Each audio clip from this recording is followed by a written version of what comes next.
When pressed to prove his authority, Jesus offered one specific sign. He cited the prophet Jonah and set a strict benchmark. The Son of Man would be in the heart of the earth for exactly 3 days and 3 nights. The traditional timeline taught for centuries places the crucifixion on a Friday afternoon, followed by a resurrection early on Sunday morning. This sequence results in a specific duration. From a Friday afternoon burial to a Sunday morning discovery, we count 2 nights and 1 full day. That totals roughly 36 hours. Following this 36-hour schedule means the 3-day and 3-night requirement goes unfulfilled. Beyond the math, there is a second conflict found in the physical details of the burial. It involves the women who intended to anoint the body with spices. In Mark 16:1, the text states that Mary Magdalene and her companions bought the spices after the Sabbath was passed. However, Luke 23:56 records that the women prepared the spices and then rested on the Sabbath.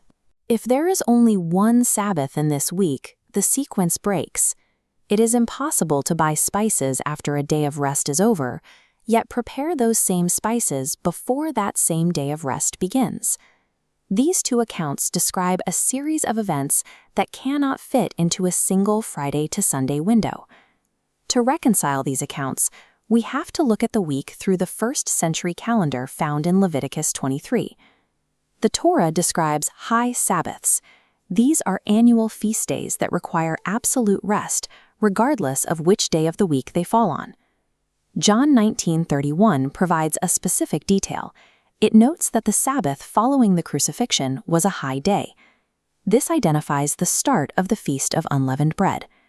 This indicates the crucifixion week contained 2 separate days of rest, changing the entire chronological layout of the Passion. Reconstructing the week using this dual Sabbath structure begins with a Wednesday afternoon crucifixion. The burial is completed just before sunset as the next day begins. At sunset, Thursday begins. As the annual high Sabbath of the feast, all markets are closed. The women rest, unable to buy any burial supplies. Friday is the gap day. The high Sabbath has ended, and because it is a workday, the women can now go to the market to buy the spices and spend the day preparing them.